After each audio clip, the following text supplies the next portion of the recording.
Сәлеметсіңдер ме, балалар? Сендерді көргеніме өте қуаныштымын. Ал сабағымызды бастайық.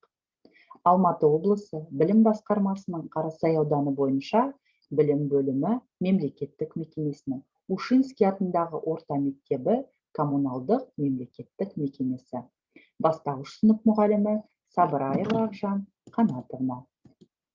Дүниетану сабағы 4-ші сынып, 5-ші бөлім табиғат құбылыстары. Тақырыбы жасанды ортадағы қауіп-қатер. Оқу мақсаты түрлі дерек көздер негізінде жасанды ортадағы қауіп-қатерлерді анықтау және бағалау. Бағалау критерийі. Жасанды ортаға анықтама бере алады. Жасанды ортадағы қауіп-қатерлерді атай алады. Дескрипторлар. Жасанды ортаның не екенін және ондағы қауіп-қатерлер туралы біледі. Қауіп-қатерлердің зардабын түсінеді және оны болдырмау жолын ойластырады. Енді балалар сабағымызға назар аударайық. Ғылымның сырын ұғамыз, шығамыз білім шыңына, ұқыптылық пен зеректік жеткізсін біздей өренді дүниетану сырына.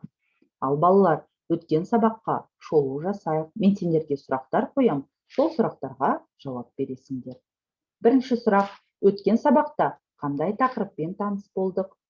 Тамаша. Келесі сұрақ: тасқын дегеніміз не? Өте жақсы.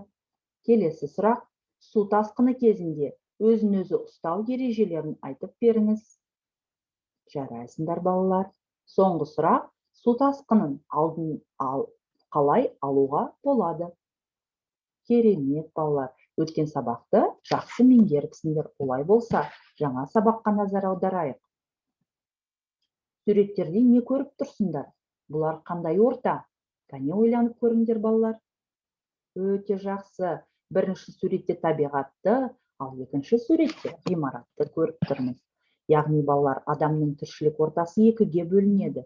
Табиғи орта және жасанды орта. Табиғи ортаға жанды және жансыз табиғат жатады.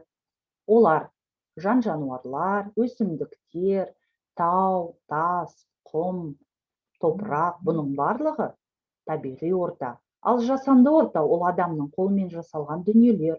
Ол ғимараттар, көліктер, түрлі биік зәулім сарайлар, бұның барлығы жасанды ортаға жатады. Ал енді қарайық балалар, мына суретте қайсысы артық?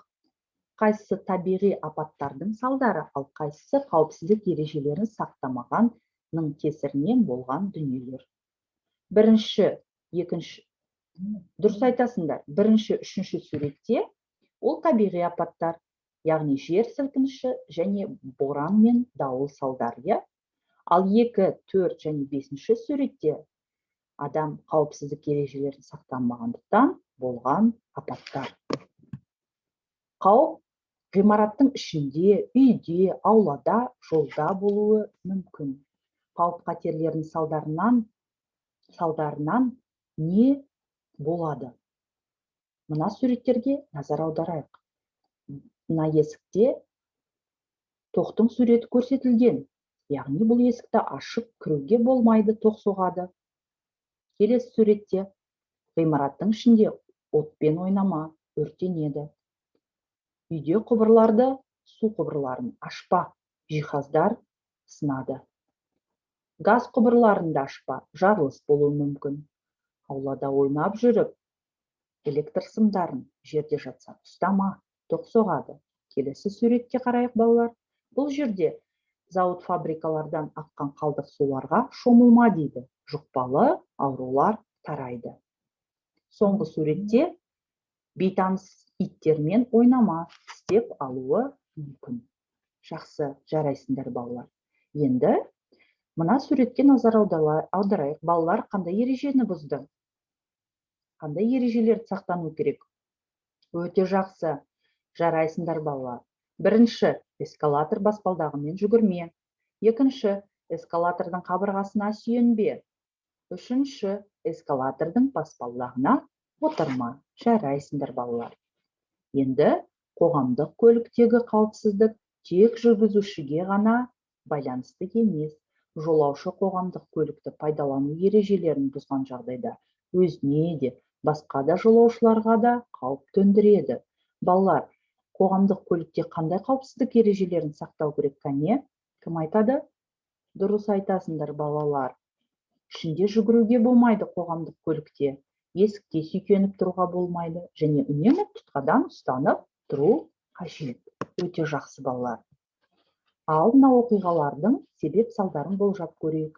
Бірінші суретте бала жолдың үстінде доп ойнап жүр. Бұның салдары не болады? Әрине, көлік қағып кетеді. Екінші суретте бала терезенің алдында тұр.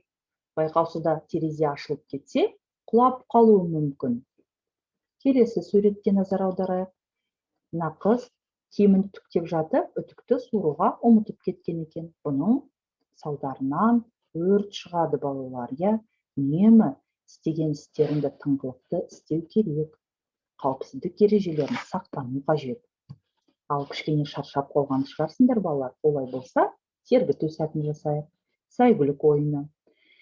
Сәйгүлік шауып келеді, тастан өтті, жұдырықтарын ысқылайды, құмнан өтті, алақандарын ысқылайды, судан өтті, беттерін соғады, кедергіден өтті, орындарынан тұрып секірді, мәреге жетті, о деп қолдарын соғады.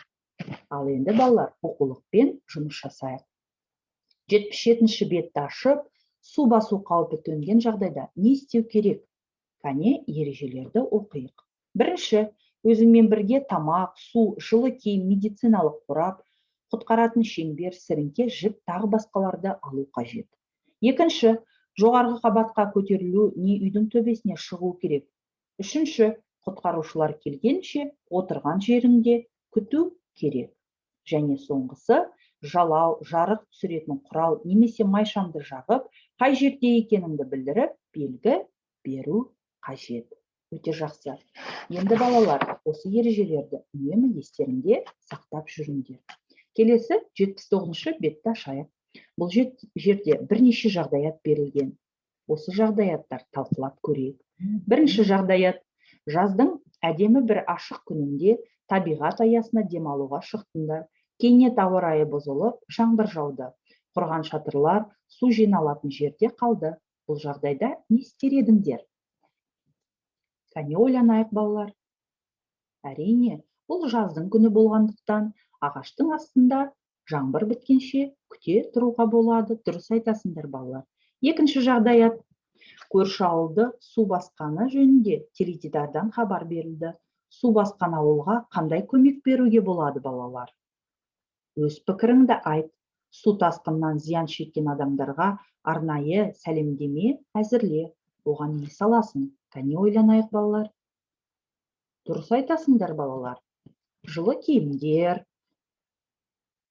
азық-түлік, жататын көрпе, төсек, жастықтар жіберсеңдер болады. Тамаша, балалар, жарайсыңдар.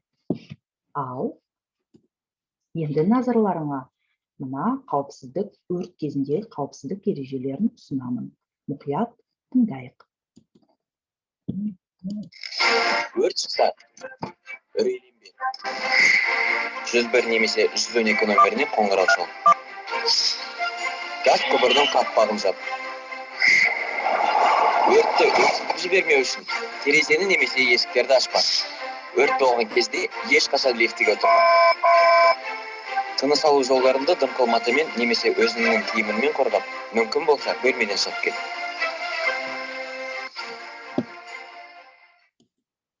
Міне, балалар, өрт қауіпсіздігі кезінде осындай ережелерді ұстану қажет. Ал енді рефлексия жасайық, балалар. Сендерге мынандай таңдау әдісі арқылы сұрақтарыма жауап берулеріңді өтінемін. Егер иә десеңдер, плюс таңбасын көтересіңдер. Жоқ десеңдер, минус таңбасын көтересіңдер. Бірінші сұрақ: маған сабақ қызықты өтті, немесе қызықсыз өтті? Жақсы. Екінші сұрақ: менің сабақта үйренгенім көп, немесе аз болды? Өте жақсы. Үшінші сұрақ: мен басқаларды мұқият не болмаса зейінсіз тыңдадым? Тамаша. Төртінші сұрақ: мен сабақтағы өз жетістіктеріме ризамын, не болмаса риза емеспін? Өте жақсы балалар. Ал енді кері байланыс берейік. Пантонима әдісі арқылы. Оқушылар, сабақ жақсы өтті дегендер, қолдарыңды жоғары көтеріңдер. Сабақты түсінбедім дегендер, бастарыңды төмен түсіріңдер. Ал сабақ ұнамады дегендер, беттеріңді қолдарыңмен жабыңдар. Кәне? Өте тамаша, барлықтарыңыз қолдарыңызды көтерді, яғни сабақ сендерге ұнады. Жарайсыңдар балалар. Ал енді үйге тапсырма ала қойыңдар. Сендерге үйге тапсырма өрт қауіпсіздігіне байланысты сурет салып келу. Жақсы балалар, сау болыңдар.